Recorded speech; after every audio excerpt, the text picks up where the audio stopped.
All right, it is another new and bright day, Thursday. This is a very good day. A very good day. Very interesting discussions. We've moved on. Sio ati kushangilia game consequential kama jana usiku naona watu wajalala kama bwana Inonda hivi. Lala kijana, lala. Anyway, good morning. This is a morning cafe right here at TV47. My name is Fred Indimuli. How hot is the coffee where you are? And I'm used to Stanley Nyaringita. It's a Friday Junior. This Friday Junior we discuss matters, give you some legal tips as well as do every single Thursday and to the whole tail, and we shape our bodies into Fitness Thursday. All right. A big discussion today. Limuru 3 is happening tomorrow. Bwana Jeremiah Kioni, one of the conveners, and also the Secretary General Jubilee Party will be in studio alongside Embakasi North MP James Gachagua. You do not want to miss this discussion. Everyone is talking about it, and we will have all the lowdowns here. But now, a quick look at the dailies. Oh yes, this debate coming later, yes? Yes. The dailies are on this other side. Okay. Technology may let them. Yes. Let's start off with the business daily. The first 35 parastatals to be merged, axed, revealed. And that's a big headline talking about Posta and others. That's a big headline there. On the Standard, be ready for higher taxes yearly. That is according to President William Ruto. And today I'm telling you, we need, as Kenyans, we need glucose. Because as we're going to take a look at all the dailies, there's going to be, you're going to take a look at some numbers, some big numbers, and what other people The big number here is 22%. That's a magic number. All right. On the Daily Nation budget, no money for school feeding. We talked about this yesterday. Yes, no money for school feeding, but on the other hand, other things are happening, and we'll be discussing that as well. Telling you we need glucose. Gachagua seeks 2.6 billion Kenya shillings for luxury. Yes. Meanwhile, I was take a look at that, and we'll be diving into so the school feeding program needs about 4.9 billion bob, but no, we have 2.6 for luxury, but none for school feeding. Tume cross border haraka lakini sawa tu.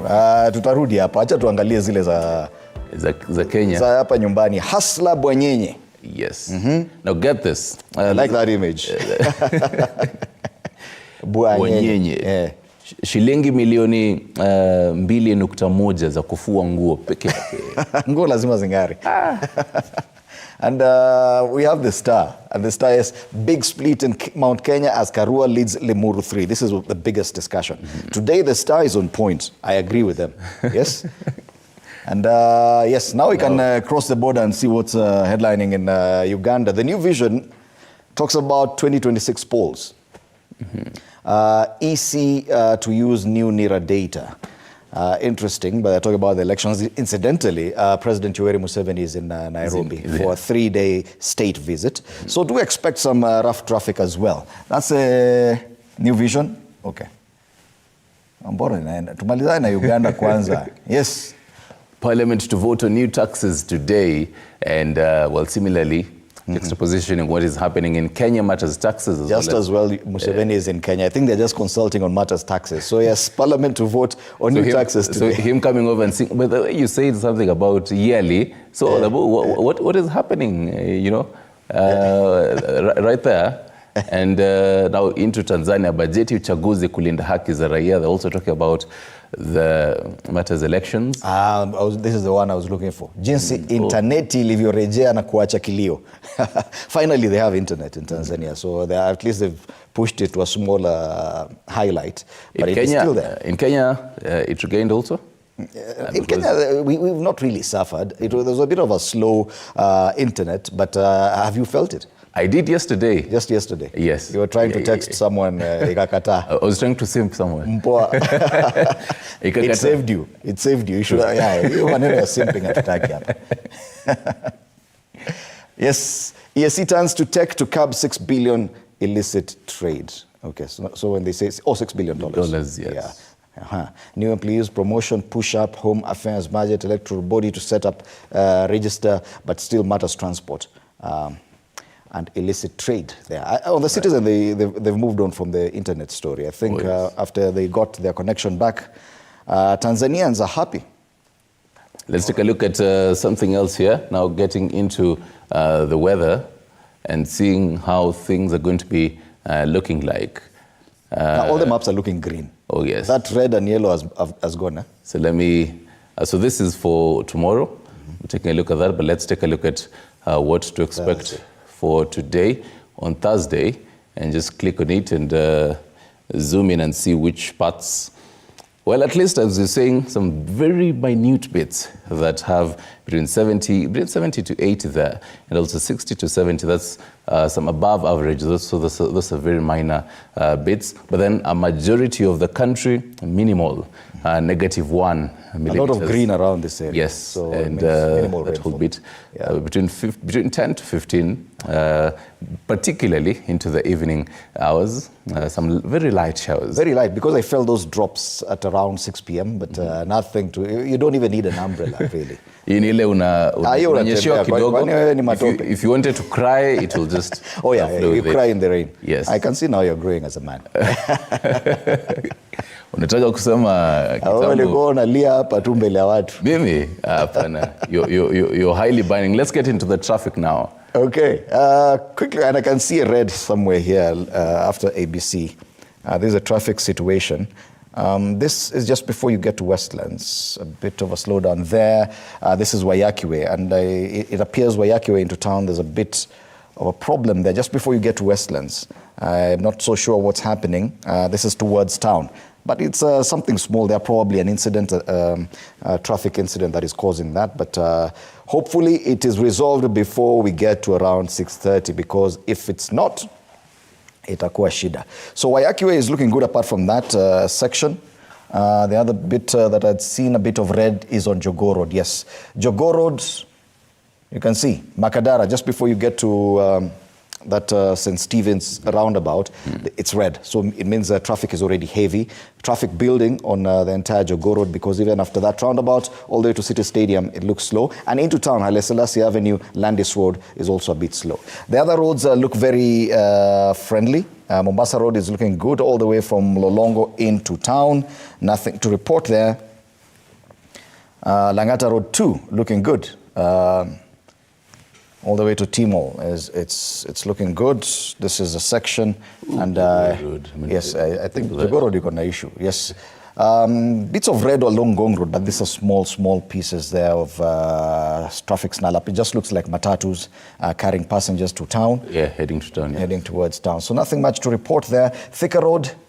A quick look at Thika Road, and traffic is building up along around the Pangani interchange, but that's to be expected. But farther ahead, nothing much to worry about after Githurai all the way into town. Kiambu Road, Ninyue at this time of day. So traffic sahi, you can move very comfortably into the CBD and out of it, but there are roads like Jogoo Road which are a bit slow this morning.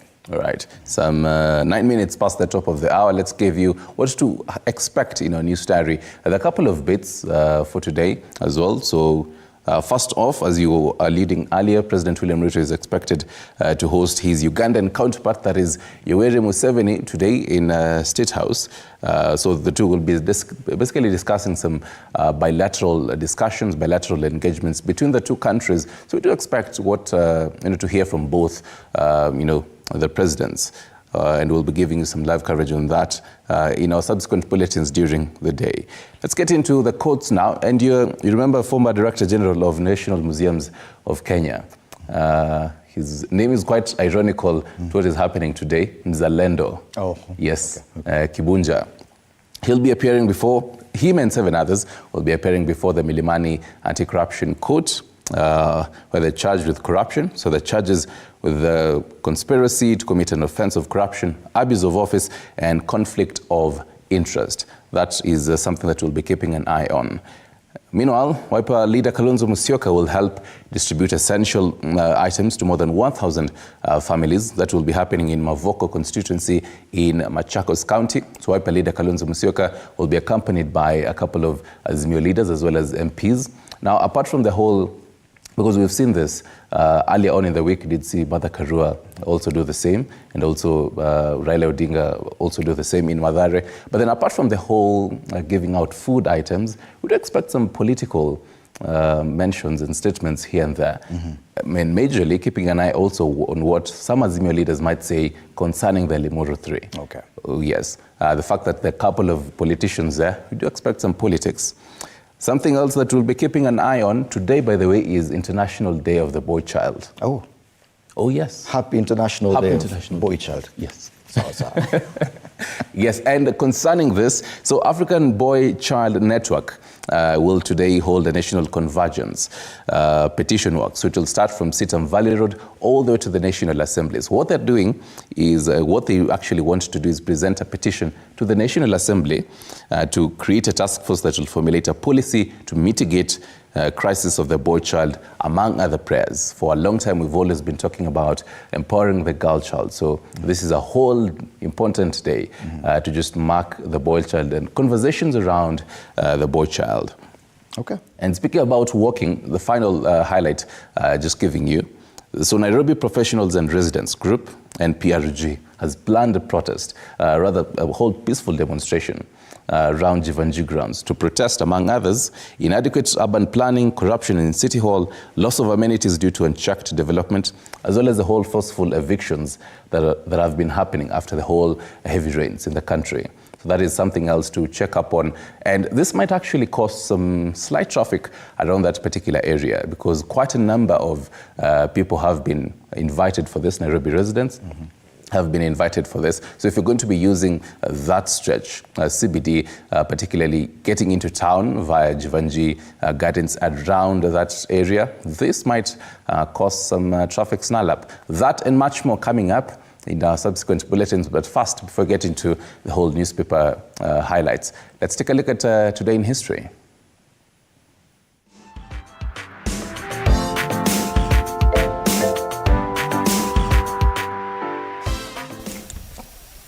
On this day in 2011, news of the demise of Kenyan Olympic marathon champion Samuel Wanjiru broke out after leaping off the balcony at his Rift Valley home in Nyahururu the previous night.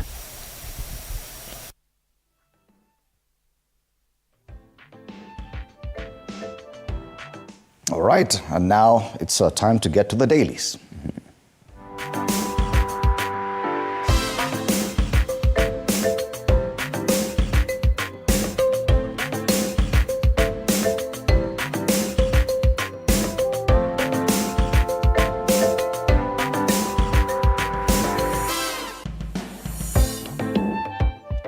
Oh yes, Fred. Be ready. Today we need glucose. Be ready for higher taxes yearly. That's what the president says. It is what is on the front page of The Standard. The big story today, be ready for higher taxes yearly. Hakuna kubembelezwa hapa. Hakuna kubembelezwa. By 2027, 20%. Lazima sema 22% umefikisha hapo. Sasa hii just at 14%. Lazima iwak. There's no let up. Kenyans should brace themselves for continued increase in levies over Ruto's presidency after he revealed that his ultimate aim is to push the country's tax to GDP ratio from 14 to 22%, despite a pushback by taxpayers who protest at the move and complain that their dues are never put to good use. Now the president hapa afichi anasema hii lazima tu. Hii lazima. I'm sorry, but lazima ifikie other countries that ziko ma 20%. France wako 45%. So yes, that's where we're heading. Wow. Now they've put some figures there and an image of the president addressing the nation. Of course, in red, 22%. This is the ultimate tax to gross domestic product. That's the GDP ratio that the president hopes to achieve by the time he leaves office from the current 14%. Some of the projected tax issues include 3.9 trillion shillings, which is Kenya's budget for 2024-2025 financial year.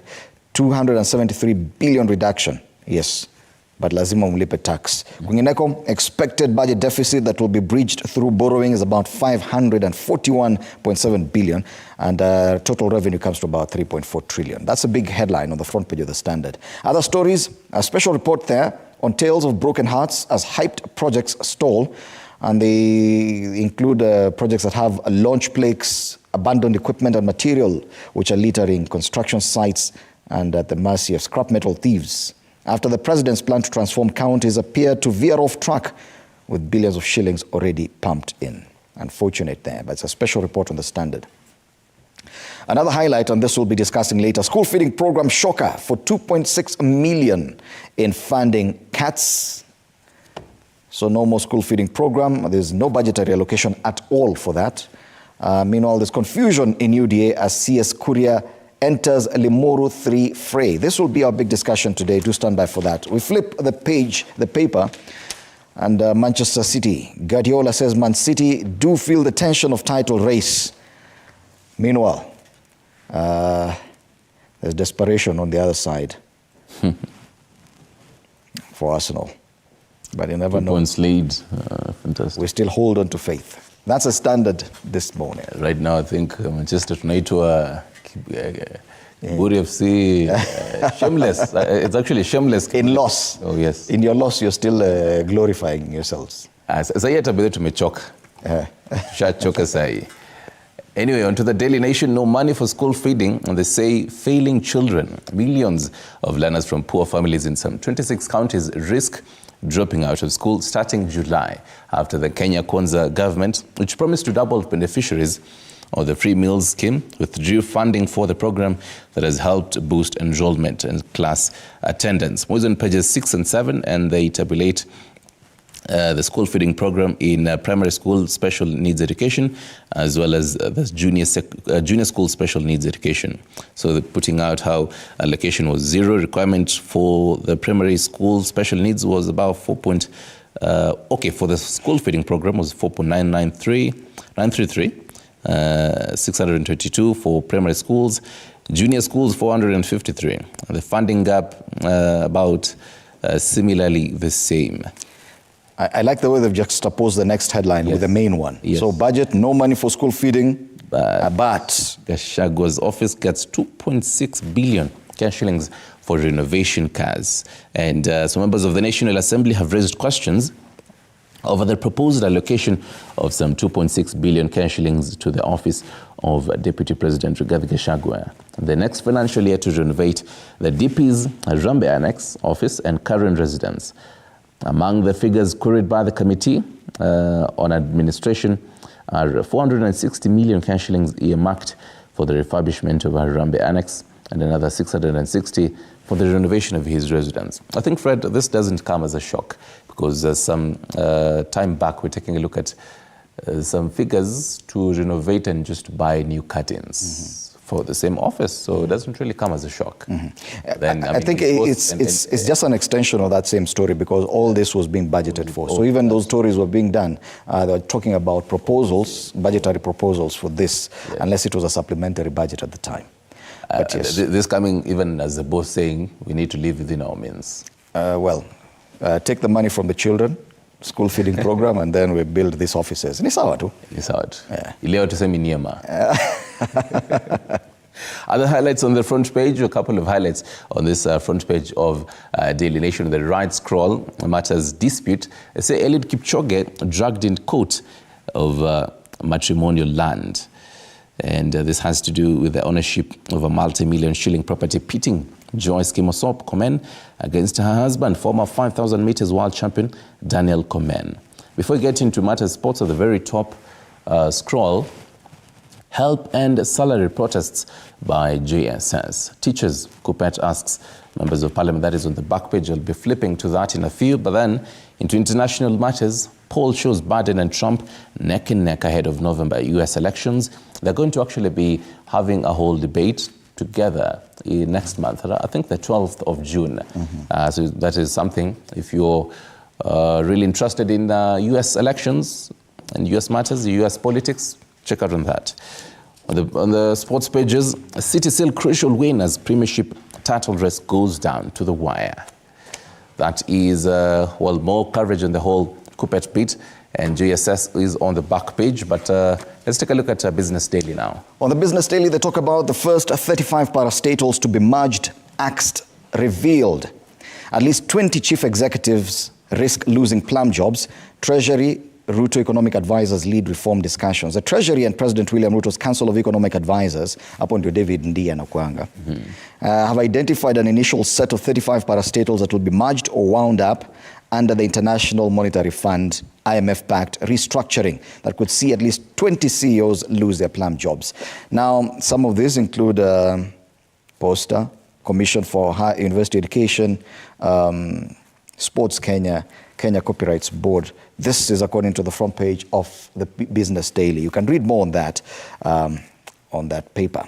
The other headline given prominence on the front page of the Business Daily, pending bills verification team clears 110 billion shilling payments. This is probably one of the most welcome news for guys who've been working and supplying government and carrying out government tenders. The pending bills verification committee has tabled its first report indicating that the government owes contractors and suppliers 110 billion, a major reduction from the earlier estimate of 641 billion shillings. A lot of pain still for government suppliers, but at least 110 billion shillings will be paid. And that's according to this story on the front page of the Business Daily. And the highlights on the ticker: Kenya third in Africa's e-commerce rankings despite market wars. Elsewhere, filing objection against tax demand limited to 7 days. Taxpayers that dispute tax demands will have 7 days to file a notice of objection, even as the Finance Bill 2024 gives KRA authority more time to respond. Meanwhile, SBM taps 471 million shillings fresh capital from parents. And finally, bid for CBK to control higher purchase costs. CBK could soon control borrowing costs in higher purchase deals and fresh proposals that would expand the mandate of the Apex Bank. That's the Business Daily this Thursday. From Business Daily, from BD to PD. And so what Paper Daily has done, they've taken a look at 3/4 of the front page and just focused on one particular story here. Gachagua seeks 2.6 billion cash shillings for luxury. And the DP wants cash for repair of his current residence. Harambee Annex purchase of cars, medals, honors, insignia, and confidential expenditure. I was actually trying to Google what insignia even means. Those are plaques and stuff like that, yeah. So now I was diving for this story on pages 4 of the same, and so according to someone who was asked, one of the MPs saying, "Are we not becoming extravagant when you know the situation of this country?" So this person says that they had not issued awards for some time, and the numbers of designated recipients keep increasing. So hawajapeana awards for a while. Yeah. And they really need this amount of money. So tuchukue pesa from school feeding program to peana awards. Yeah. Hey. Makofi. That and much more. You can take a look at that on this particular page and just how much is needed in the 2024-2025 financial year for the office of the Deputy President. Two other highlights on the front page of People Daily. Kenya's new envoy to Russia under probe for corruption. Mathuki is back on the front page. Yes. Peter Mathuki, the former EAC Secretary General. Yes, and they mention 4 allegations. Into matters politics, on the very top scroll, they say we'll return to the streets of Vanadco. That is according to Wiper leader Kalonzo Musyoka, and as relating to he'll be in Mavoko constituency today in Machakos, so probably he'll be giving more on this. Yesterday they had said that they had threatened to go back to the streets. So wait to see if they'd actually make this threat true. That is the People Daily for you. All right, tuangazie gazeti la Taifa Leo sasa. Habari kuu pale wanasema hasla bwanyenye.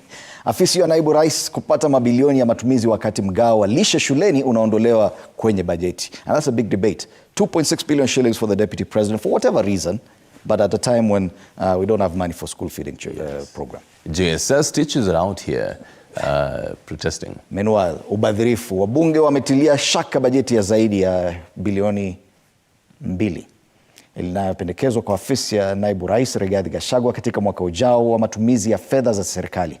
Na baadhi tu ya matumizi haya ni milioni 640 kukarabati ofisi ya naibu rais Harambee Annex, milioni zaidi 660 kukarabati makazi rasmi ya naibu rais kule Karen, milioni 250 matumizi katika ofisi ya naibu rais na waseme ni nini. Milioni zingine 250 kununua medali, zingine milioni 200 kununua magari, ingine ya siri tu. Milioni 800 matumizi ya siri. Ya siri tu hayo. Vyombo vya nyumbani, sijui vyombo hivi ni vipi? Milioni 2.5 kununua vyombo vya nyumbani. Milioni 37 kununua samani za ofisi. Na tunaendelea na kukodisha nyumba za kulala, kuna marupurupu ya safari, huduma za ushauri masaha, kufua nguo. Now, I think for me, the two most interesting ones were ya kufua nguo and 10 million Kenya shillings kuunganisha interneti. Kuunganisha internet. 10 million shillings. Kwa nini kama ile ya Tanzania imeanguka? I think hata hii ya 10 million ya milioni ingesaidia Tanzania yote tu. Milioni 87 kununua vifaa vya ICT. Na masomo milioni 2 kununua vifaa vya masomo na vinavyohusiana na elimu. Lakini hakuna pesa ya nini. Lishe shuleni hiyo tumesahau. Hii habari kuu kwenye ukurasa wa mbele wa Taifa Leo. Mengi zaidi ujisome pale kwenye ukurasa wa pili wa gazeti hili. Vidokezo zaidi pale juu, serikali yaondoa ufadhili wa mpango wa lishe shuleni. Ile tunazungumzia. Mamilioni ya wanafunzi huenda wakakosa chakula shuleni kuanzia Julai mwaka huu. Kwenye budget hamna pesa. Yes. Kuna ingine hapa ya spoti, lakini nafikiri hiyo tunawachana nayo kwa sasa. Maombi Arsenal. Tuangalie kwa sababu ya wakati. Mwelekezi wetu ametupa ruhusa. Tuangalie gazeti zingine. Maombi ya Arsenal kwa Tottenham yakosa kujibiwa. Wasema kuwa ushindi wa Manchester City dhidi ya nani yule? Tottenham Hotspur umeiweka Arsenal kona mbaya zaidi. Kwenye Star na hii our biggest talking point today, serious discussions because we're here about serious things. There's a big split in Mount Kenya as Karua leads Limuru 3. That's a big headline and our big discussion today. Do stand by for an even bigger discussion coming later with Embakasi MP, James Gachagua, and the Jubilee Secretary General Jeremiah Kioni right here live on studio. Gachagua Shafika, he's actually looking very dapper today. Okay. Yes. Do stand by for that. Public Service CS Moses Kuria signaled his intention to attend. Mambo inageuka. UDA stalwarts led by DP Gachagua have dismissed the meeting as scheme to divide community. More on this on pages 4 and 5 of the Star. Images there down there still talking about the aftermath of the effects of flooding and heavy rains, and they say Kenyans not out of the woods yet as citizens grapple with the effects of heavy rain, including funerals, including destroyed agricultural land, including flooded schools, and all these issues that we're facing. That's the Star this morning. And I think now we can take a look at the cartoons. Oh yes, page 10 of People Daily. We do have page 15 of the Daily Nation. And page 14 of the Standard. We start off with the Daily Nation, and this has to do with matters taxation. We have an image there of the parliamentary building, parliament buildings. We do have hands that are reading the Finance Bill 2024 upside down. You know, MPs last time they said they did not go through the Finance Bill. That's, I think that's an indictment on how they actually approach this. Meanwhile, the president says, taxation? I'm just getting started. Ngojeni hapo niwaonyeshe. Just wait there, you will see.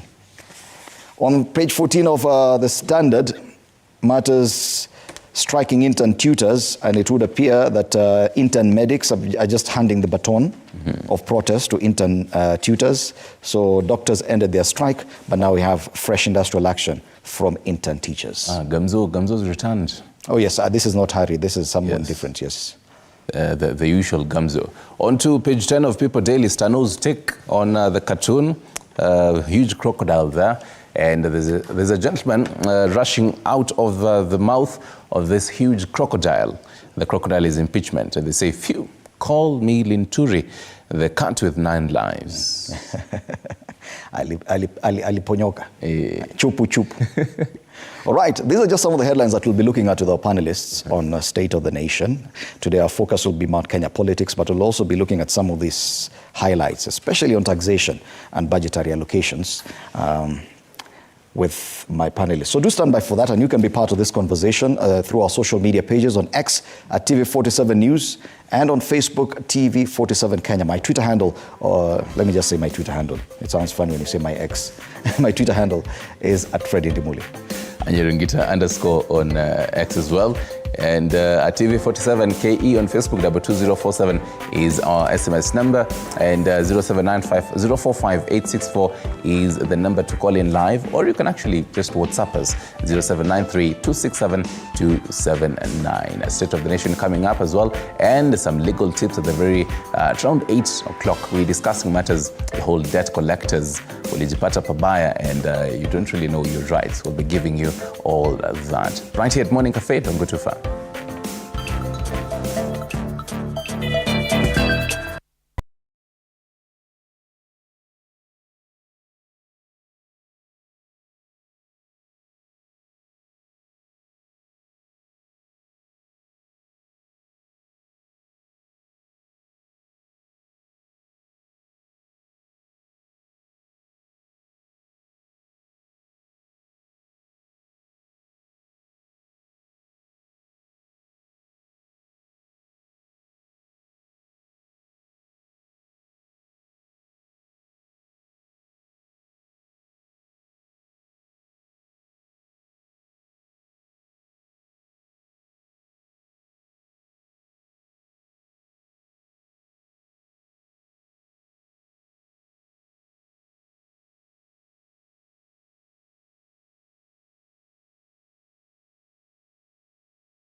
If you're not sure where you are, this is a morning cafe on TV47. My name is Fred Indimuli. Time for us to take a look at the state of the nation. This morning, we do have James Gachagua, MP Embakasi North. Karibu sana. It's good to have you in studio. Thank you. Yes, looking sharp in striking red.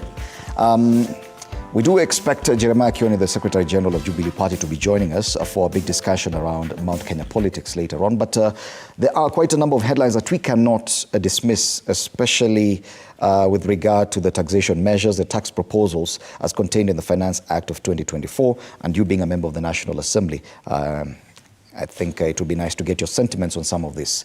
Let's start off with the Standard, because that's where the president has been quoted extensively, and he says, be ready for higher taxes yearly.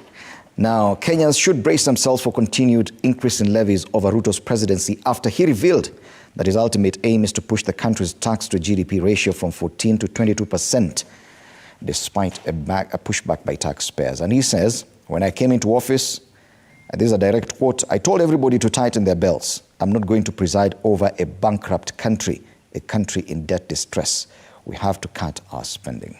Let's start from there, because there's a lot of pain, and the general sentiment is that the taxation measures in these 2 consecutive years have been a bit punitive. Listening to the president ramming this down to Kenyans, what is your reaction to this? Or what is your take about the president's latest statement on taxation measures? Thank you very much. Allow me to salute viewers wherever they are watching us from this morning. And coming to the debate on taxes. One, it is very true that by the time UDA government came to power, there was already overburdened citizens of this country in terms of taxes. And it's important to recall that we had a saying that the donkey is already overburdened. It is very obvious that still to manage the current status, you have only 2 options. One, we have maturing loans every day that were borrowed then, and the government still has recurrent expenditures every financial year. The government has duty to manage development, part of it, and also the government has a duty to devolve revenue or monies to the counties. How should the government survive in this very critical or tightrope? One, if the government should not increase taxes, then the answer is to borrow.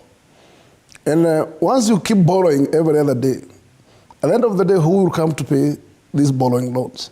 The same citizens. How are they going to come to pay? At a simple time, even though it's during when the Ruto will not be in power, anybody else who will assume to power has to look for solutions. But Bwana Gachagua, there are those who say that this is simply lack of creativity, that the promise initially was to widen the tax base, include more people into the tax-paying bracket. But it would appear that this administration is just going for the same people who've been paying taxes and being told now pay more. One thing is that, in fact, those mechanisms has already been put in place. And that's why the widening of the basket is to look for those other areas that actually has not been putting anything into the tax basket. And this is what's happening. But you realize that every other single day when you widen it, people cry. Once you widen it, you touch this, people cry. You touch this, people cry. Then you will understand, where do you think that we are going to widen? If every sector that you touch, then it's a big cry. And it's important to understand. Look for examples of countries like, I would say, Kuala Lumpur, the capital city there. Singapore. The manner in which the country has grown. If you go there and study how they have grown through taxes. And let me tell you, because they are serious farmers, and serious farmers of rice. Those farmers who could not be paid to pay direct, they have been always in on a arrangement of paying through those rices. Then you have harvested 100 bags of rice, and the taxes is 10% probably. Then you release the government sells the rice, and then they secure taxes. Okay. There's no way that you can say. But do you feel uncomfortable as a member of the National Assembly, representing the people of Embakasi North, that the people you represent are feeling the pain, and you probably identify with the pain, but you still find yourself having to support the president's moves? One, what I cannot stop to support is that you cannot say the government sink down. Was one, any government that will not fulfill to pay debts that actually has been debted, liabilities were being left, and the then government has gone home.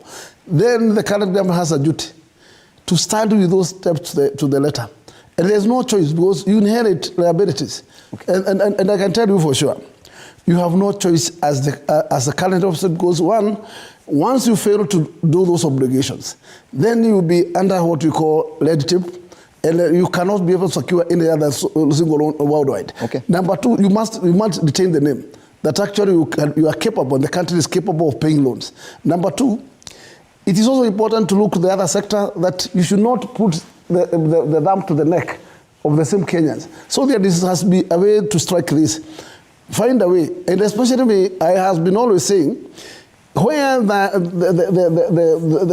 touch the neck of everybody, and especially areas like fuel, it is an area that actually we could have a flexibility so that you don't tie everybody. Mm-hmm. But at least you go to those sectors that you can touch and still there is a strength to survive. Like bread, 16% VAT on bread? No, once you touch the bread, then you have gone to... So you don't support that? That you should not go. You must at least sit down, check where. Mm-hmm. But there's also small things that you touch.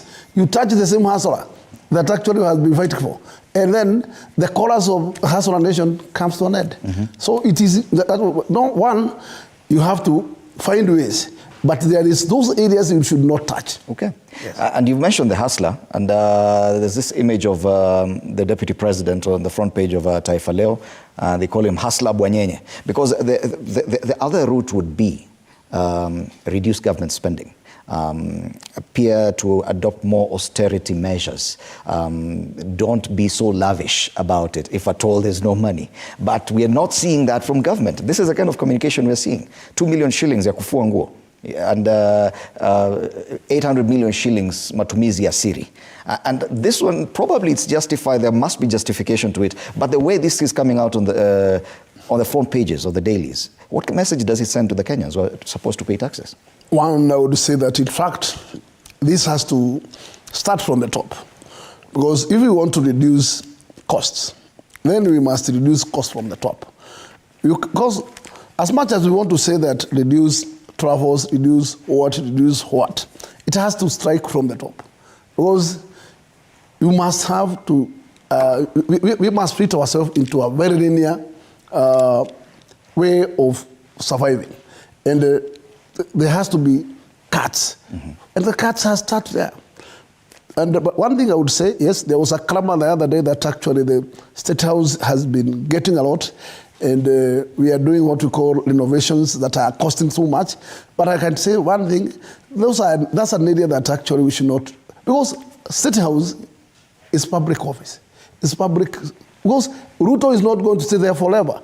He has a term of maybe 5 or 10 years, he will vacate, he will leave the structure there. But in fact, there is no bad thing of renovating that. It is not a bad thing. The issue, the question is on... must compare it with others. The question is on priorities. If at all we are going through hard times, even in homes, when you're going through tough times, you cut on the spending. You cannot continue being lavish about it. What we can say... And you can delay some things. Timing is the wrong. Yes. Was actually, all of us should fast for at least move and cut down the expenditures. Yes. So at least those things that actually we hope that are so important to be done can come later. Okay. Because we sought the current situation first. So therefore, I would say, as much as they are good proposals, actually they are coming in the long time. Exactly. Even the proposal with the DP's expenditure, let us see an element of where reduced expenditures are coming right from the top. Okay. And now I draw your attention to the front page of the Daily Nation. On the budget still, they say now no money for school feeding. A budget of 4.9 billion shillings initially was struck off. So school feeding program, there's no allocation at all. Juxtapose it with the kind of expenditure proposed for the Deputy President's office. And a lot of questions being asked on this. You as a member of parliament, what is your feeling about the fact that there's no allocation for the school feeding program? One is that we serve the mass. And once we serve the human, school feeding is so key. Because we know that not every single parent who is capable of having a lunch of his student. And therefore, if really we care for those students who are in classroom, then we must not forget that particular uji or a lunch of that child makes the survival of that student in the classroom.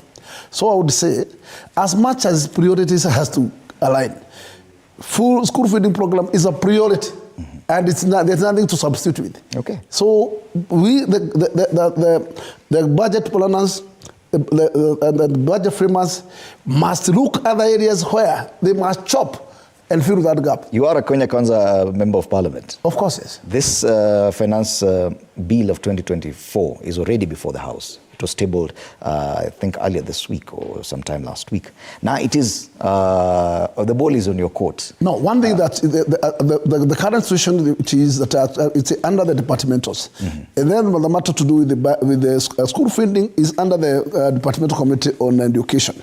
But to come to the floor of the House, when we come to what we call the committee of supply, and during the committee of supply is where every member has power to decide what should be supplied here or later here if it has not come on a line to what we think the priorities should be. Are you looking forward to give that kind of scrutiny to this finance Of bill? course, yes. Because we've seen, and this coming from last year, especially with the Finance Act 2023 and the way it was passed, and your colleagues from the Mount Kenya region, some of them claimed that, yes, we admitted not giving that debate proper scrutiny. Some said they did not read the document properly.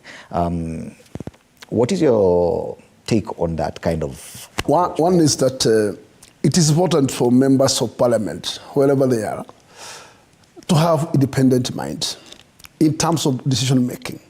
Because they are people's representative. As much as the executive are so dear to consider their proposals, the law and the standing order does not prohibit any member to vote to his opinion. And this is why sometimes you realize that, in fact, there is a motion on the floor of the House, but it has been voted in a diverse way. That you expected the team of the same alliance to vote as a bloc, but you find that it has happened. And this is, we must alive to this. Because that's how it should... You do agree you're not there yet? This is what we should vote. We should not vote as if we are a family. No, we must vote with the reasons. Okay. Yes. Last year you voted as a group, Kenya Kwanza, to support the finance. But the time has come. People have to learn. And let me tell you, what we call the voters still keeps watching. And the clock is still creaking. Okay. And therefore, members who think that actually you stand with the executive for any gains, there is a duty at the end. So I would take this opportunity and advise them. We are people's representative. Let us focus and support whatever is for people. Yes, because it is this country and the government is people's government, and we are there as a representative. Last year, and as much as we want to protect the government, also government must be merciful to the people. Last year, the president, with regard to the, in anticipation of the debate on the finance bill 2023, then before it was passed and became an act, famously declared, I think he was in Narok, that he was going to wait and see and be watching to see who votes against that bill.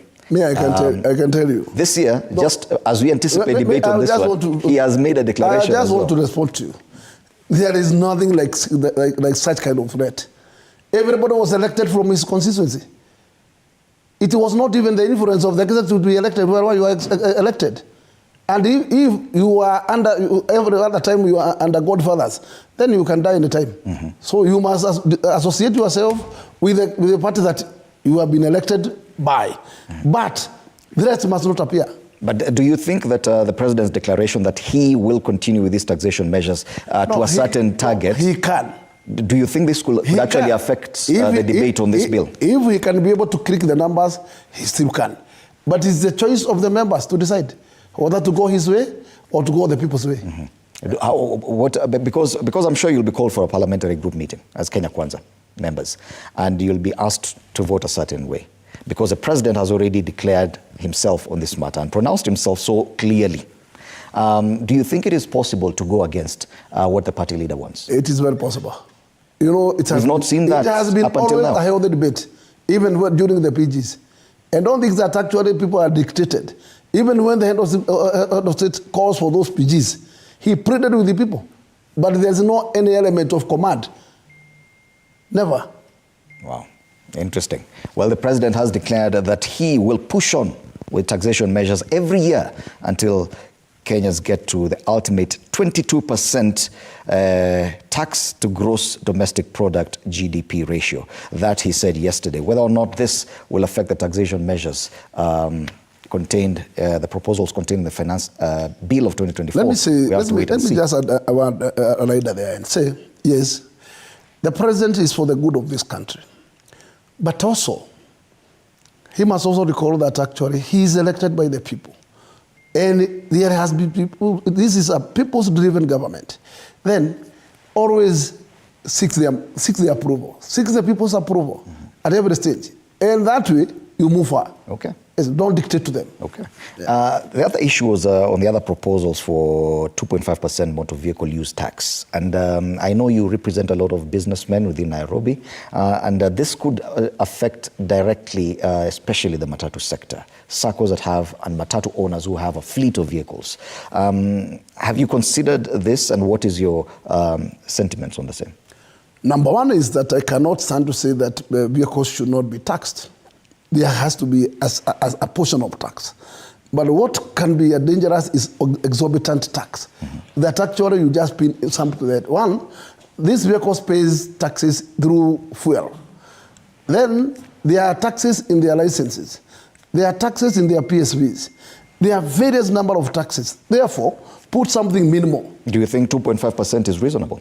If it could be 1.5, could be reasonable. 2.5 is too exorbitant. Yeah. All right. And we'll be seeking to get Bwana Jeremiah Kioni's sentiments on the same, especially now that this debate is rife. And I don't know if my director can allow us to take a break right now so that when we come back, we begin the discussion on Mount Kenya politics. All right, let's take a break. You're watching Morning Cafe. We'll be back with more.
Jubilee Party. Bwana Kioni, we've been talking about taxation measures and what features on the front pages of the Daily Nation and the Standard today. Of course, our major discussion will be about Mount Kenya politics. We'll get to that. But the president has come out and made a very huge pronouncement that Kenyans should brace themselves for continued increase in levies and taxes over his presidency, because by the time he leaves office, he ultimately wants the tax to GDP ratio to move from 14 to 22%. We're looking at the kind of pain Kenyans are feeling right now with the taxation measures already in place and the proposals for increased taxation in the coming months. And we're wondering what this kind of statement would mean to Kenyans. What is your reaction to this? I think this is in keeping with his promise. It's not a promise that he's making yesterday. This is a statement that he made yesterday. I see him in a new Kauda suit. If this is, then it must be very recent. Mm-hmm. So when he was at Kasarani, I don't know how many of us paid attention to his speech, but in one of the paragraphs, he said it is time to move away from taxing incomes to taxing wealth. Mm-hmm. So the decision to tax is not something that he's telling us now. And we as Kenyans must start asking ourselves, what does it mean to tax wealth? Mm-hmm. And why the pain that is now beyond bearing? It is because even if we have difficulties as a country, you can never overtax your people to a point where they become poorer, where to a point where the businesses that they are running, they cannot run them anymore. To a point where the balance sheets never make sense at all. There are many people who have actually told the people from the Kenya Revenue Authority, I am ready to wind up this biashara. Mm-hmm. It is easier for me than to keep struggling with the figures here and keeping a workforce of about 200 people, 40 people, 30 people. Why don't just close it? Because that's what you're pushing me to do. And that is the danger that we are in. There must be a balance. There must be a balance, and that is why we always talk of a balanced budget. Okay. Balance your budget with the ability to raise income and your appetite to spend. Mm-hmm. And that is a principle mm-hmm. that you apply in your own personal life, and one that must be applied across the country. So this is certainly unbearable, okay. And without doubt. And it is very difficult for anybody to defend these kinds of taxes. And we always get to this kind of behavior when we have allowed Mzungus to come and run our affairs. Mm-hmm. These are not things we are running from here. Okay. We have given people offices on the 11th floor of Treasury mm-hmm. who have no allegiance to our constitution. You're talking about the IMF? IMF and World Bank. Anything you do, they must tick the boxes. Okay. Yeah. Now, talking about a balanced budget, the front page of the Daily Nation has put two stories and juxtaposed them against each other. One, the budget, there's no money for school feeding program. That's a budget of about 4.9 billion shillings. That was initially there, but that allocation has since been removed when some deductions were made from that budget. But the office of the deputy president gets 2.6 billion shillings for renovation, for new cars. And this story, I think, has been expounded on properly on the front page of the Taifa Leo Hasla Bunyenye, where they've broken down all the expenditure completely, including 2 million shillings ya kuosha nguo na 800 million shillings matumizi ya siri. Now, is that a properly balanced budget from according to your opinion? It's a budget whose priorities are upside down. Mm-hmm. If you cannot feed your children and you want to continue renovating your own house, you didn't give them supper last night, but you are still continuing bringing down doors and putting new ones. Even the children in that room will find you crazy. They don't understand what you're doing. And remember, you are now just looking at the Gachagua's place. You go to State House, the whole building. I was there the other day for perhaps the only reason I had gone there. Oh, you were in State House the other day? Well, because we were handing over a document called NADICO, okay, which I believe that the KK regime would not implement those recommendations there, however weak and unhelpful to Kenyans they are, they will not see the light of day. The only one that will see the light of day is the one for IEBC, and watch this space. So when I was shocked that we actually conducting our functions in a jukwaa, because the whole of the State House has been, it's under renovation, as they say. And you can also imagine the amount of money that we are spending in renovating that unit, which I thought when we were last there was looking very useful and presidential. And the question you also ask yourself, and you have not been told, and maybe it's some of those figures you are saying, I don't know, did you say private spreading or something? It will be good to know how much money are we paying for the alternative accommodation that we are giving to William Ruto. Because if he is not sleeping in State House, we must be meeting the cost of where else he is sleeping and how much is it costing us. And then these are the things that we must pay attention to. And there is no small figure when you're talking of a balanced budget. There is no small figure. We lost the education insurance for kids. They don't have it. That's so another 9 billion that is gone. Health insurance for children gone. Gone. Now the school feeding program is gone, and teachers are on strike. Yes, you are looking at people with special disabilities. Look at the packages that they used to enjoy in this country. All of them have been scrapped. Things like kitu tulikuwa nasema kina mama, Rida Mama programs are all scaled down to almost zero. Even Inua Jamii programs, they are all scaled down to levels that are sustainable, and we are collecting much more than we ever collected there before. And when we collect that, even if you tell us they are debt, you would have to also tell us where the project. And that's of course the concern, Bwana Gakuya, that the expectation is that with higher taxes will come better services. But in our situation right now, we're seeing the exact opposite, that especially the education sector will suffer immensely at a time when we are asked by the president to pay more taxation. Is it really fair? Let me say one thing. What is lacking here is on the priorities. You know, after collecting revenue, you should put what we call priorities in order. And there is nobody who can put a priority of such school funding to be negative, because that is not purely setting the ball in the right direction. So I have no problem with taxes myself, but put the priorities in order. Don't kill those sectors that should also, that actually survives because of the support that actually the government present. Let them enjoy what they have obviously been enjoying.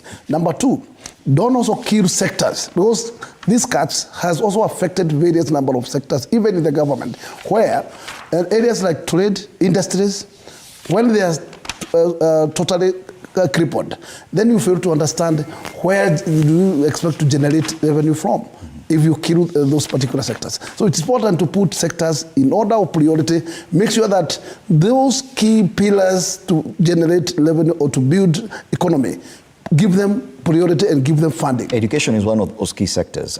Generally, there's a 15 billion shilling cut on the budget allocation to education collectively, even up and above the school feeding program. Do you think it's the right way for this government to go, in as far as education matters are concerned? One thing, there is nothing else we can say. We have healthy matters and education matters. Those two areas, and then food security, are very key to any growing country. So it's not that you can say education will come that. No. You need an educated generation. So you must make sure that no single child who wills to be in classroom, that is out. And that is a mandate and responsibility of any sitting government. Okay. So I would say, in terms of education, you must put all measures on the table. Okay. Find other areas where you can cut, but not at those particular important areas. Okay. Now the issue of taxation, as we move to the next discussion now, the issue of taxation is right at the heart of what will be discussed tomorrow at the Limuru 3, where the Mount Kenya community is converging to discuss issues that are pertinent to them. One of them is taxation measures. Farmers in that region have already complained about punitive taxation measures. Their members of parliament who passed the Finance Act of 2023 agreed with them. You are, Bwana Kioni, among the conveners of Limuru 3. What do we expect tomorrow as part of the agenda? Let me also point out one of the other things, perhaps to just add to what Mheshimiwa Gachagua is saying. Other than priorities, you must also be able to show when you borrow, what have you used the money for? For 10 years that we had Uhuru, he borrowed 10.2 trillion shillings, figures that we've been given. For 10 months, we are now at 4.6 trillion shillings. We can see projects for 10 years. We can see no projects for 4.6 trillion shillings. And this is what we are asking. If you borrow, and we are also being overtaxed because we are being told we have debts to pay, and we will pay the debts will always be there, even the ones that will be incurred by this government, or will be, incurred by this government, will be paid by the incoming government. But we don't want to just pay without seeing projects. This is where the problem is. We have not seen projects. Remember also during the old Kanu regime, we never saw projects. We were just seeing spending. And I cannot agree with anybody that if I see the project I'm seeing ni kiatu, ile ingine ni mchipi, ile ingine ni saa, ni kauda suits. Those are not the projects. No. We want to see massive projects that can account for the loans that we are going to be paying. And these are the kind of things. I also see here that you have 22,000 households that were hit in Mount Kenya by the floods, and these are figures being given by Red Cross. We want to know what kind of help is coming to the people, because you pay taxes so that the government can take care of you. And when we are converging at Limuru tomorrow, it is important to note that the meeting at Limuru has been called by political parties that are predominantly within Azimio coalition, and some that are also not within the Azimio coalition and are not in KK coalition. Those in KK coalition are not in this, but there are those one or two who have thrown in the tile and said, kama baya ni baya. So you do expect some members of the KK coalition? Some members of those parties from the KK coalition. So it is important to again re-emphasize here that this is a meeting convened by political party leaders from 31, mainly 25, but we are about 35 political parties from that region, but the ones that are actively involved are 25, who have agreed to come together and start addressing the issues that are affecting the people of Mount Kenya. Who have they invited? They have invited their delegates, their members of the party, so that they can address the issues, and top of it is the deterioration of our economic base. We are people want to talk about Kenya. We do a lot of businesses, and not to say that other Kenyans do not do. But if you go to Gikomba, if you go to Liver Road, if you go to even Muthurwa, you have quite a number of the population there coming from Mount Kenya and are really now suffering. When you go to the agricultural sector, it's reported everywhere. You've talked about the fake fertilizer. It also hit us very hard. We have issues about coffee. There are promises that were made in the coffee sector. We cannot see that. We have the biggest issues you have talked about, the children. When school feeding programs is done away with, again, where you have heavier population, that's where the heaviest impact is. When you cannot get bursary for kids, again, where there is a higher population, that is where the heaviest impact is.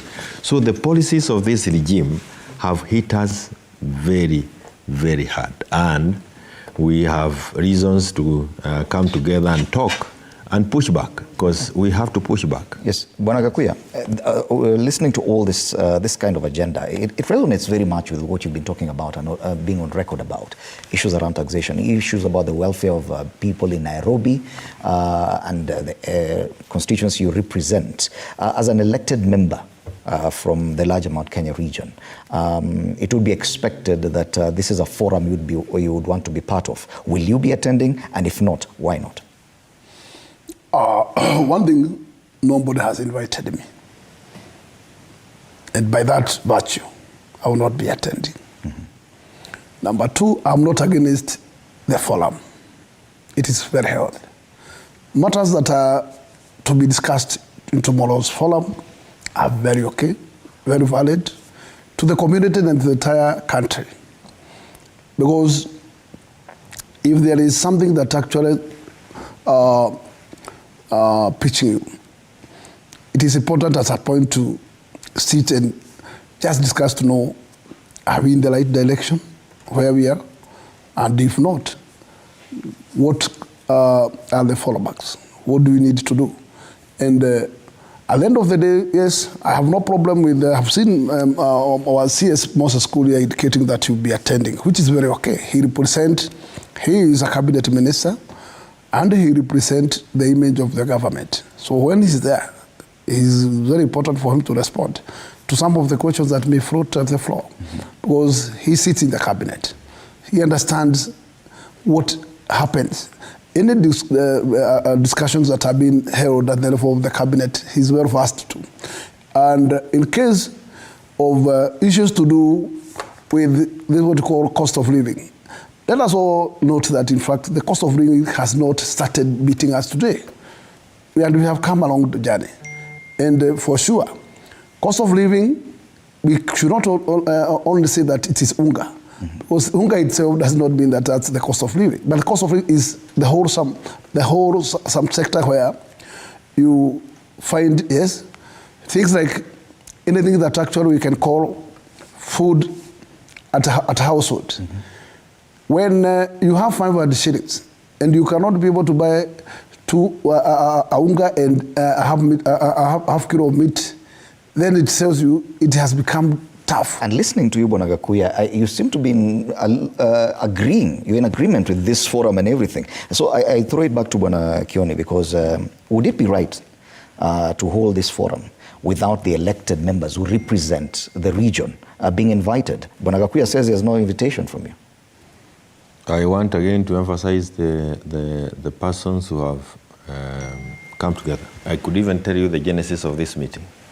And the genesis of this meeting was a call that I received from one of the leaders in the political parties and said, Kioni, you have occupying, or you are in the leadership of one of the major parties in this region.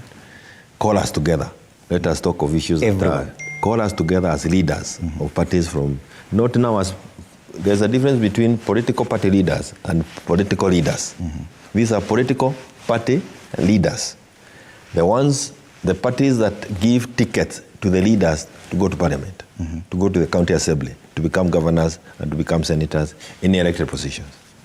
And they said there is something that is not right. We moved around the country.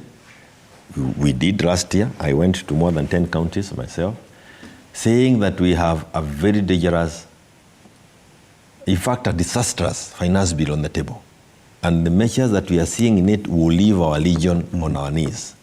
And everywhere we went, we were so told it is a no to that finance bill. And we brought back that message loud and clear. And of course, even our elected members of parliament were listening to these Kenyans. And a lot of other issues. We are in a short, at the beginning of this year, we are in Muranga. What is happening in Muranga? Some of our mothers, 82-year-olds plus, have been arrested. They were in police cells for almost a month because they were arrested on the 31st of December, and we caught up with them in the month of February. A horrible attack, and you cannot understand why. We have many other things I don't know how to preempt the things that are going to be discussed there. And so people said, our members said, let us talk to the people, the owners of the parties. Because the owners of the parties are not political leaders. They are the members who vote. So for clarity's sake, let me just get elected members of parliament from the UDA party are not invited for Limuru 3. I said the parties that were there, how are we getting the pain? Who is causing the pain? It is the regime in power. The regime in power is UDA, the KK regime, and those parties that have come together. And within there, they have not been able to sort out our problems or even to hear them. And these people can we come together and find out what is ailing us? What is it that is hitting us? Okay. How is it that we can see a bill on the table that talks about the land amendment laws that are going to disrupt the order of this country. Okay. That the land that is, we have quite a bit of land that is freehold. Bills that are saying we move from freehold to leasehold. So the people who have been invited are members of the party. So if you're in those parties and you are elected member from those parties, you're also a member of the party. CS Moses Kuria is one of those. I'll come to there. So before you become elected, you are a member of that party. And once you become elected, it doesn't mean that those who elected you can never call for a meeting without you. This is the new normal that we are going to fight. Those who elect you have more power than the ones who elect us. That is very important. So this is an agenda that will be discussed by the people who elect us. And that is very important. In the absence of the elected leaders. Even the elected leaders can come and sit. And I want you to hear me clearly. Don't be in a hurry. It is not a point where we are coming to talk to the people again. We have our forums at the National Assembly. We have a county assembly where we are supposed to go and air what we hear from the people. It is the people talking to us, those who are elected. That I hope that is clear. The other thing is this. Those who want to come, I see Moses Kuria, I can see the headline here. We do not want and will not allow them to bring the competing egos between Gachagua and Moses Kuria. You can actually see if you see the social media, is like they are competing with one another. And we are not going to allow that field to be their field of play. What we want there are the issues affecting people, not the egos of politicians, and not who wants to become what. Okay. We are not going to glorify anybody in that forum. And any person who will try to do that, we want to tell him ahead of time. Utawekwa chini na walaia. Pale si pahali ya kusema, I want to become. It is nothing. Our problems are bigger than any ego. Because the headline, Bonagakuya on the Star, talks about a big split in Mount Kenya as Karua leads Limuru 3. This split is very clear right now because I can see the elected leaders, especially mostly from UDA, are not going to be present and part of this discussion. The issues that you talk about and that are going to be addressed there, you are in agreement with the same. The biggest probably was this debate about 1 man, 1 shilling, 1 vote. The deputy president has now come out very clearly and declared himself, even swearing on his title as deputy president, that he's going to be the biggest proponent of this. Isn't that the discussion that the community should be talking about together and of which you won't be part of now? One thing is that, in fact, let us agree that it does not create any harm when a section of the region meets and discuss. It is not cast on a stone that it must be all of us in one basket. They have their freedom, they have their space. And what they are intending to discuss is still held to the community. And there's nothing wrong with that. Because Deputy President is also making his own forums to bring the community together and also to put effort, especially to the areas that Kioni has alluded to. The last time there was issues to do with the containers being held at the port of Mombasa. And he himself called for a meeting of those particular traders, and that matter was sorted. So it does not mean he's asleep. He's just doing his part. But actually that does not mean for a team to also have a forum to discuss more about is anywhere unfair. So I will still believe they have their own right to have a forum. Do you agree with that description that you are just a section of a team and not a collective? No. I think what he means, because I don't want to take an issue, what he means is that we are, and it is also not right to say that this is Karua red. Because there are those who are saying they cannot go to a place, a meeting convened by Karua. There are those who are saying I cannot go to a meeting convened by Kioni. I don't know why they think that everybody else should go to a meeting they have convened. Sijui kwa nini watu wengine wanafikiria hawa ndio wazuri kuliko dunia yote. Everybody has his own weakness. There's an issue about the conveners. Just a minute. Everybody has his own weakness, and we live around and with each other because we accommodate. You know, you accommodate my weaknesses and I accommodate yours. Then you're able to move on. Even as we sit here, you see he is in a red Kauda suit. I have not done, we accommodate that. You can say he has a car crash. Lakini yeye ndio style yake na unakubali yangu naye ni You've been on this forum in an outfit as well. Ni ya kunyongwa. So these are things, you accommodate one another. I'm trying to talk to the leaders in Mount Kenya who are saying, oh, you cannot go to this. It's the most naive thing that you can say. That is one. Two, is what he is saying is correct. They are in parliament, and I said they are in parliament, they are elected, they are talking, and you can hear the things they are doing when they're in the government. We are not in government. Okay. We have convened ourselves to say there are things that are being done in government, and those in government are not speaking enough on our behalf. Okay. What do we do when we are out here? Sorry, I cut you short. You were saying... But again, as he goes, it is a peaceful place. Ukianza kuleta furugu pale, wewe mwenyewe utakiona. Is it about the person who has convened this forum, making it, forcing the elected leaders to stay away? I can tell you for sure that is not the case at all. It is not the convener. But also let us also understand that, in fact, even there before, there has been, Kenya has stated very well, they are meeting as political parties, leadership. And that does not mean all political parties are invited. So the other political parties minus the ruling, because the ruling is the one which is going to be discussed. Yes. Okay. And in this particular case, we welcome, because when you are in government, you must also welcome the challenges that are obvious. And when you are being condemned by maybe the virtue of what you are doing, actually that is how you correct yourself. So I have no problem with the meeting. The meeting should go and criticize. Let them wake up the ruling and they know exactly where are the things going wrong, so that the ruling can collect themselves. It is also available for those who want to defect. Just carry on. Is that an invitation? The other thing I can also tell you, to where I stand, I don't believe that in fact the Limuru 2 or the Limuru 3 is anything to do with the future of Mount Kenya region. But that is expectation, Bonagakuya. No, but what I must tell you, that is just a perception. But that is not obvious. Was it right to brand this meeting Limuru 3, given the consequences that came from Limuru 1 and Limuru 2? The anointing or identifying a community spokesperson? I can tell you for sure, the answers must not click the same at all. Okay. The outcome will not even be the same at all. Yes. So do not expect that Limuru will do anything than that. No. Okay. Yeah. What do you have to say about that assessment? Limuru 1, and I think they announced or they came up with a conclusion that Jomo Kenyatta should be the community spokesman. Limuru 2 in 2012, Uhuru Kenyatta was more or less anointed as a community spokesperson. Should we expect anything like that from Limuru 3? I cannot preempt, because those are discussions that will come to the plenary and people will come up with resolutions.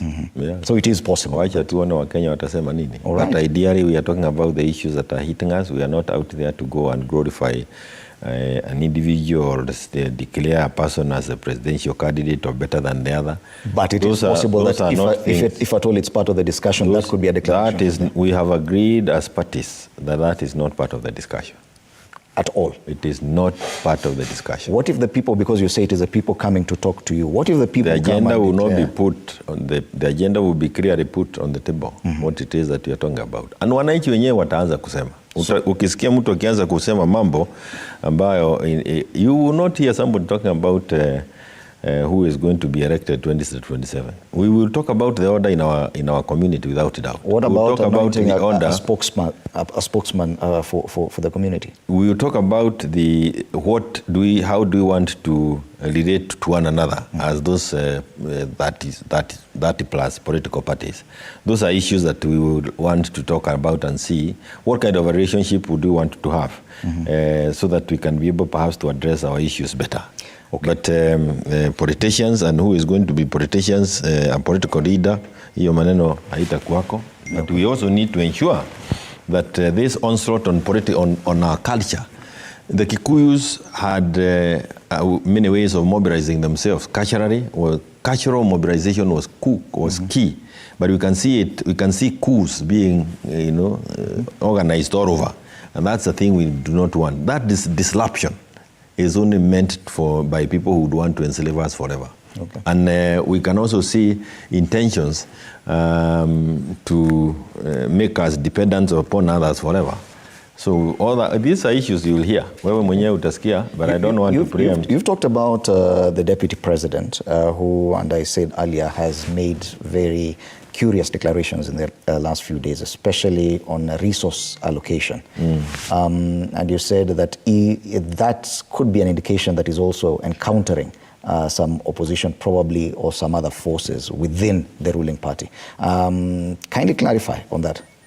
What did I, the fact that the deputy president made a turnaround about one man, one shilling, one vote recently could be an indication of the issues that's going through within the party.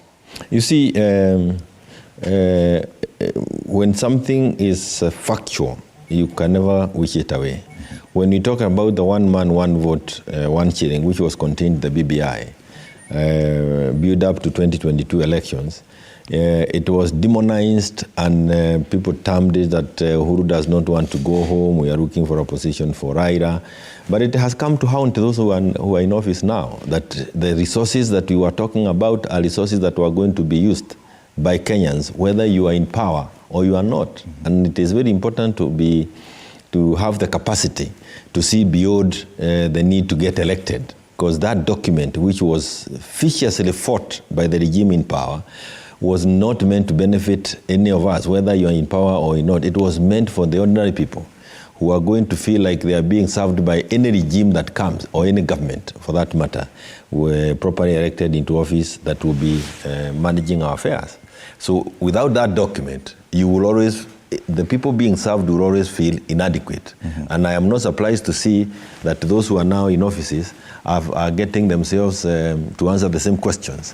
Why is it that we cannot give our children the same kind of bursary that is being given elsewhere? And the answers are obvious. Again, we put ourselves in a fix, because we now are going to look at the boundaries review, because it's not just a statement. It's a whole concussion of things. It's a package. It comes as a package. And you can only talk about it from that phase, if that populist level, if you do not want to get into the details of it. And the question is, you can see, when you say that you have removed the school feeding program, what does that mean? I am telling you today, we are here in Kiabu. The amount of money that a person is getting per head from the government, and this is from the government records. You can look at it in the economic reports that we are receiving from the government. They are receiving 4,000 shillings. In Isiolo, a person in Isiolo is getting 20,000 shillings, 5 times. And then you say that it's not discrimination.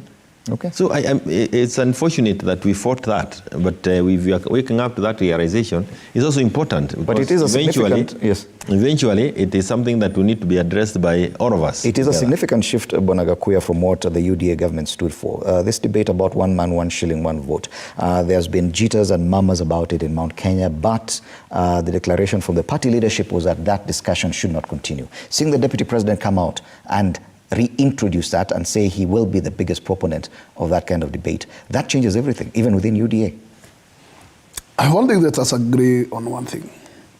We had a regime, which was Uhuru's regime, which served this country 10 good years.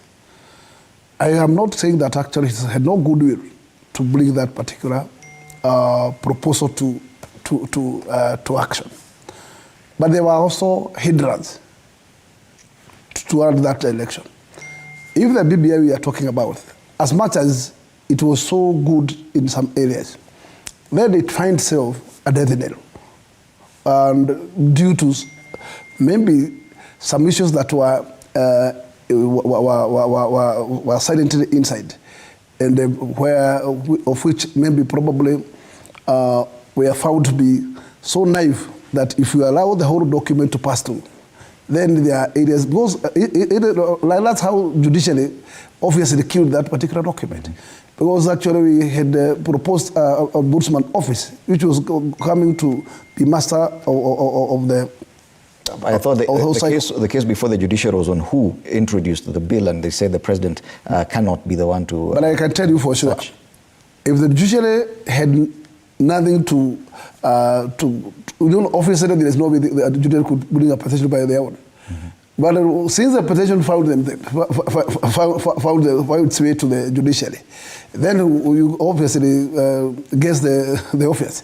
Of course, because there is no way judiciary could also allow this petition is a window which has come, and that's the only opportunity they have to anything that actually is against them to kill it at that point. What has changed now in UDA?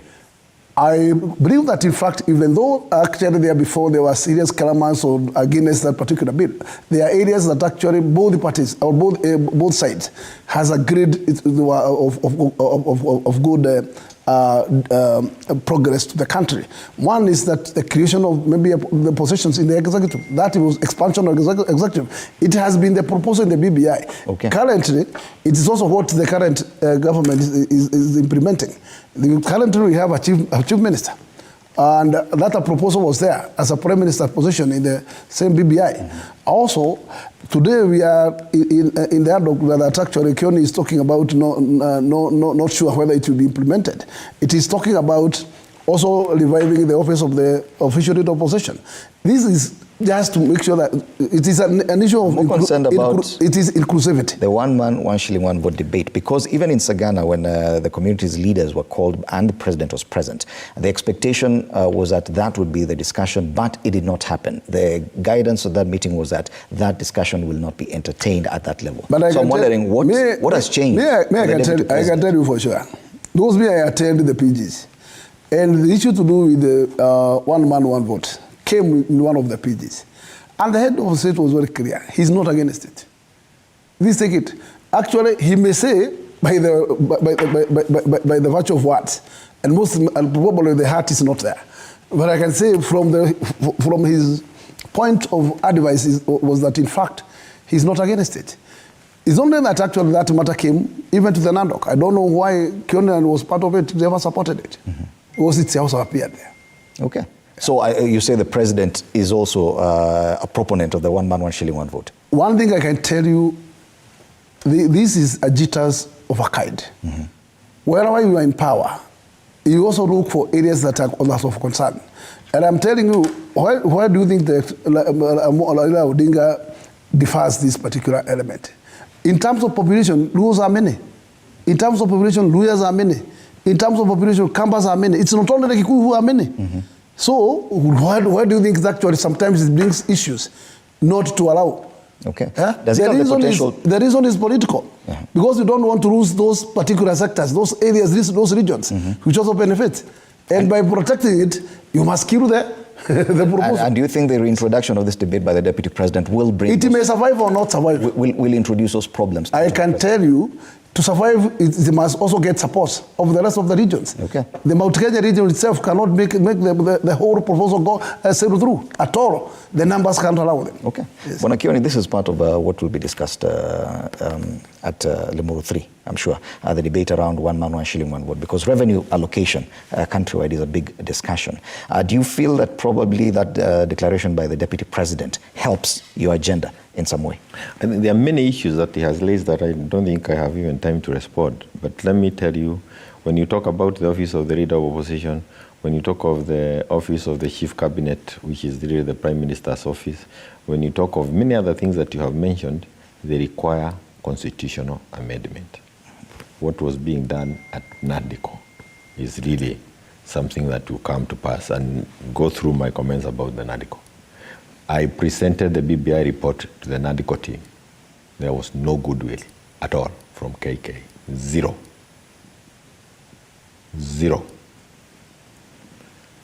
William Ruto is on record of supporting 1 man, 1 vote. He doesn't support the sharing. Okay. Distinction, major distinction. And when we say 1 man, it is not 1 Kikuyu, it's 1 Kenyan. When you are saying that there is political consideration, you have it wrong, Gakuya. There is no money being taken from a Somali being brought to a Kikuyu. No. We are saying, give the Somali a sharing, give us a sharing. Don't take any coin from anybody else. It is what we deserve. From the time this document was supposed to have gone, we worked the figures. In the region where we come from, we were going to get an extra 54 billion shillings, which should have helped all these kids that were suffering, including now the flood victims.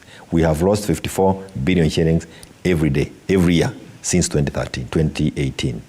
When you hear somebody come and say 1 man, 1 vote in a church, and you are sitting in a cabinet, you are the one sharing this, you are everywhere, and we cannot see it being implemented, that is wasting our time. You are saying that our numbers cannot be taken for granted again. That will be discussed tomorrow.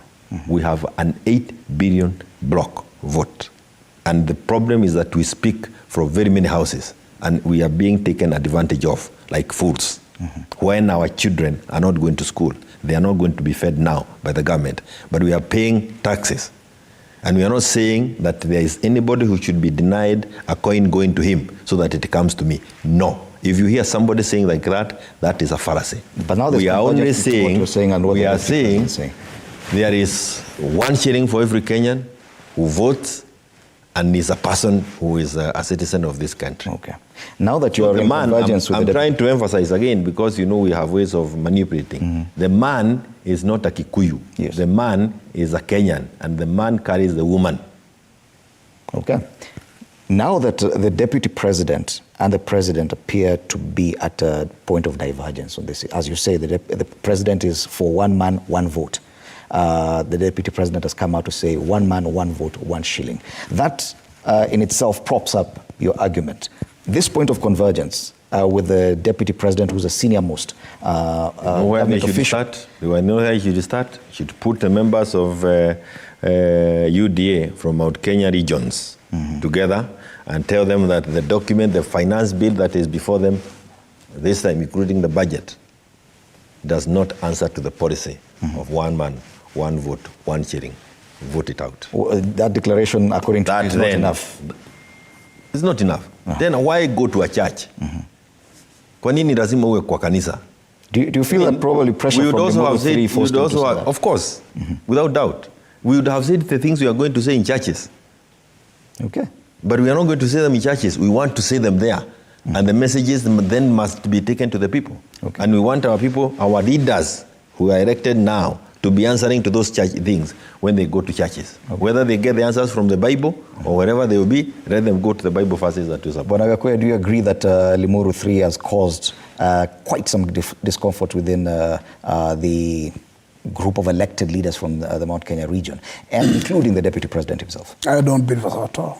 I don't believe so. One, I am still castigating Kioni.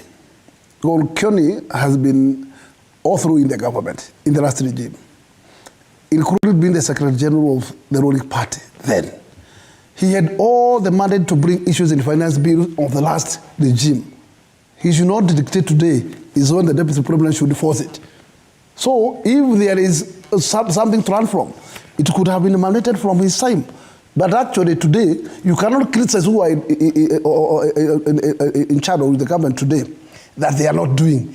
When you fail to do it during your tenure, yes, you cannot pass a blame to the sitting. You know there are handles too, and there is serious handles, and these handles are political handles. And Uhuru failed to achieve it. Do you think that it is a miracle for Gachagua to achieve it? It has to be done politically, and you have to look for support from diverse. Okay. Right of reply. Go ahead. Or anything else.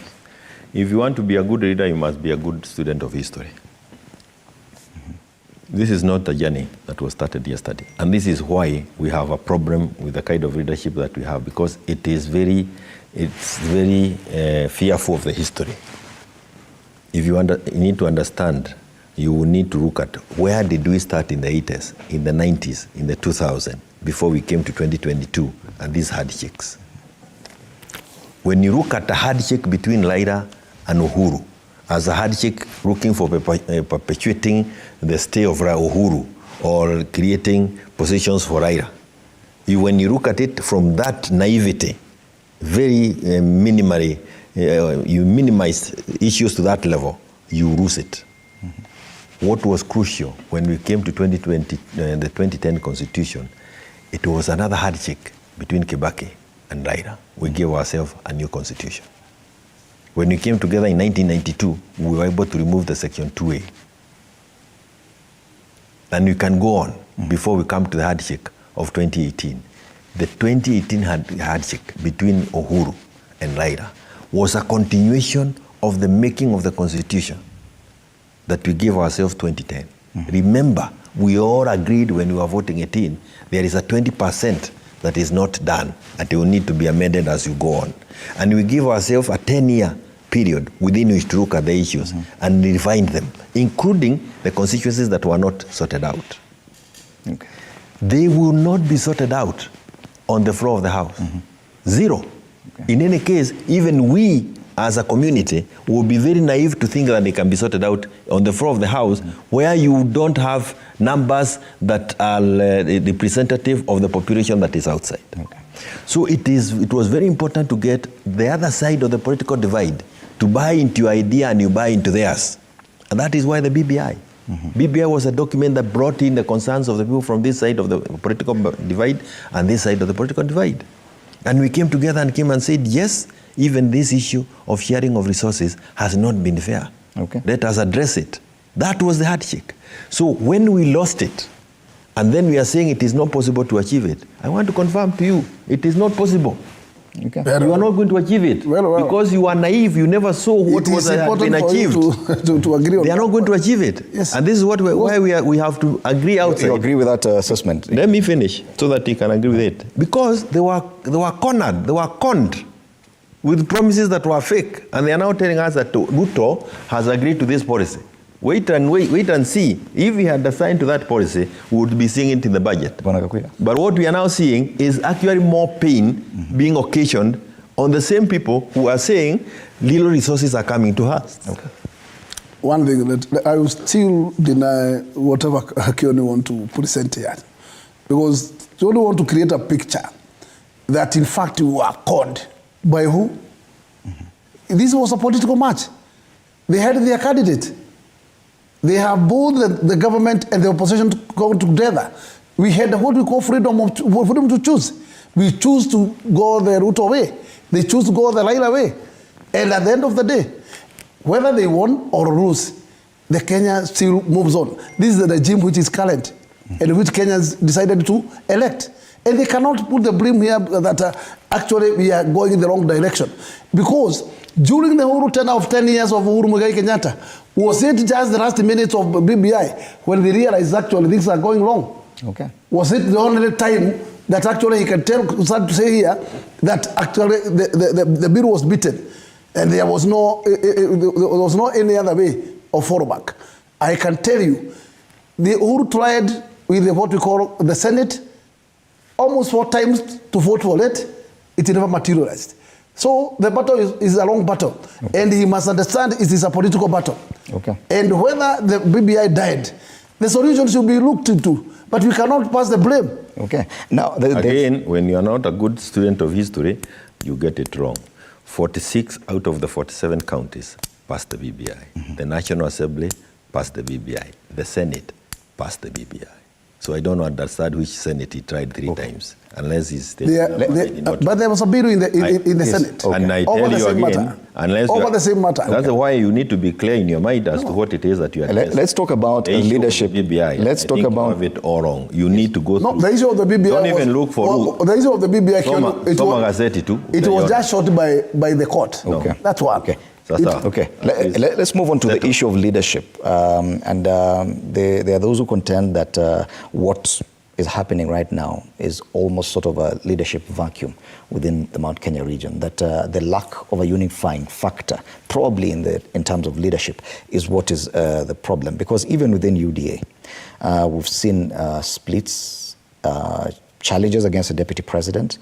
You mentioned that even CS Moses Kuria appears to be divergent, using a divergent approach to that the deputy president is using. We saw what happened in Murang'a with some leaders coming up and declaring that it's time to have a different kind of leadership. That in itself is an issue. That's why, hence the expectation that tomorrow probably could provide an answer to this, Bwana Kioni. But Bwana Gakuya, do you agree that there's a problem with the leadership in Mount Kenya? There is no problem at all. There's a unifying factor? I can tell you for sure. We went to election divided.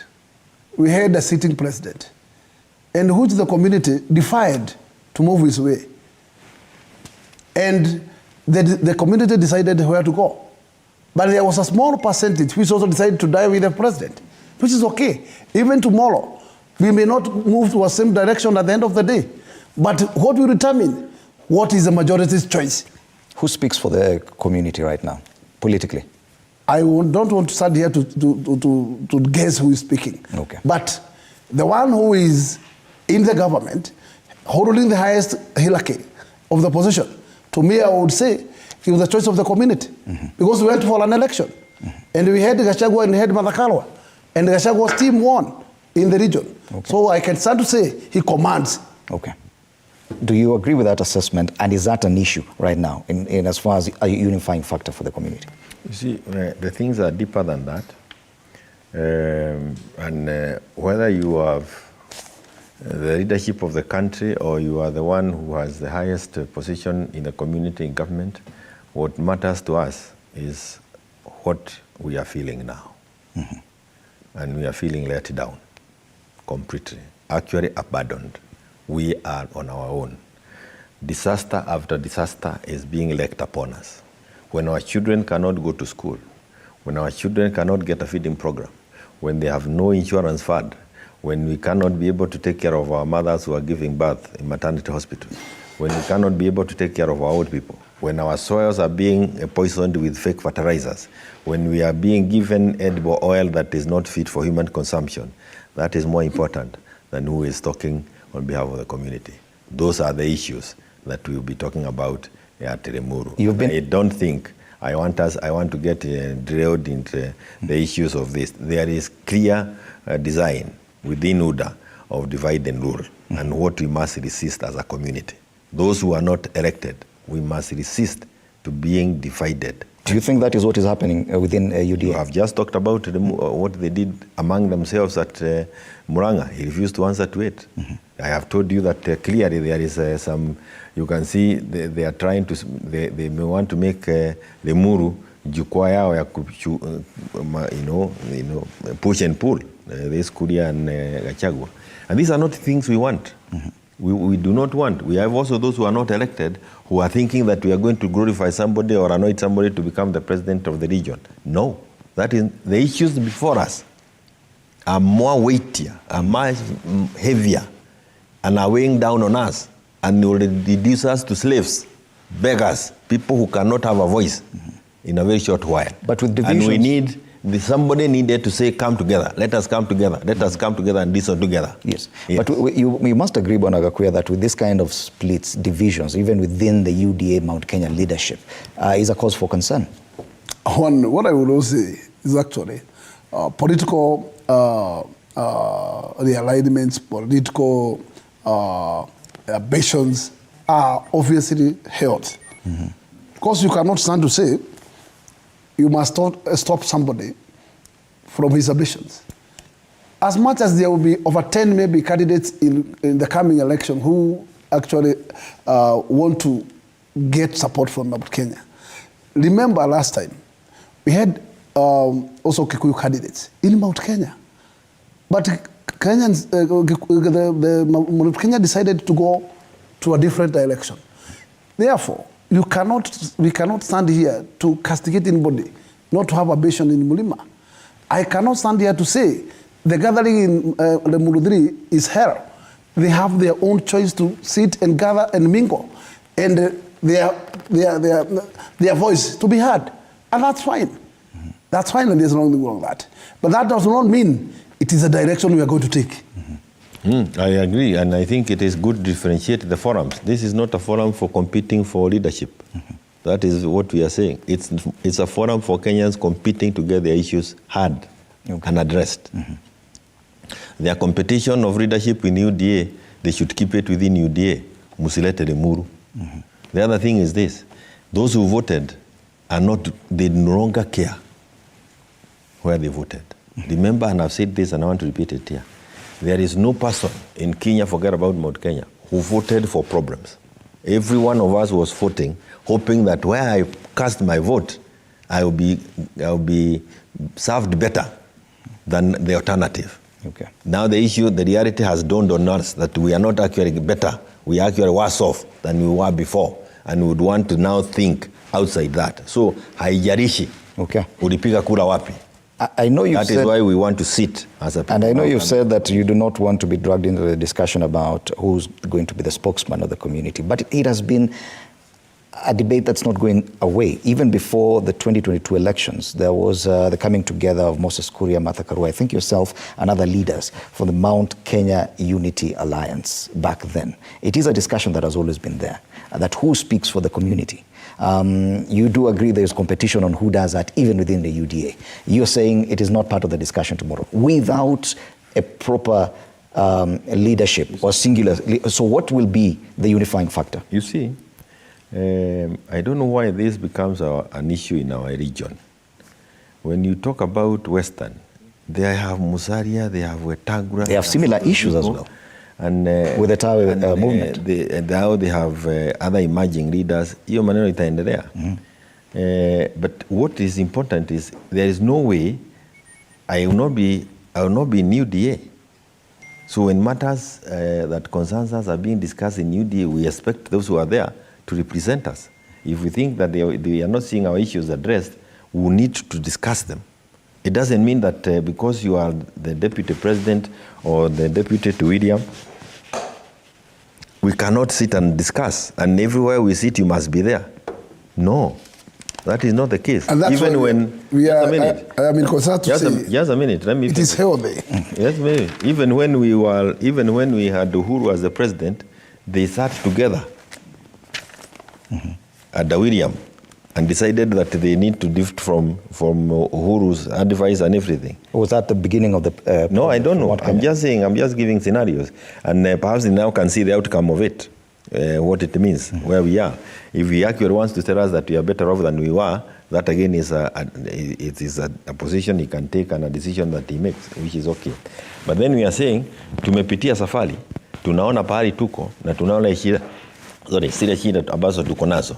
Na tumekubali kukaa chini, we need to address ourselves afresh. We have been hit politically, culturally, socially, spiritually. There is no aspect of our community that has not been attacked. And all of them are now in disarray. We never had the kind of disarray. Including political leadership. I don't think political leadership, we have elected leaders. Okay. They are in office.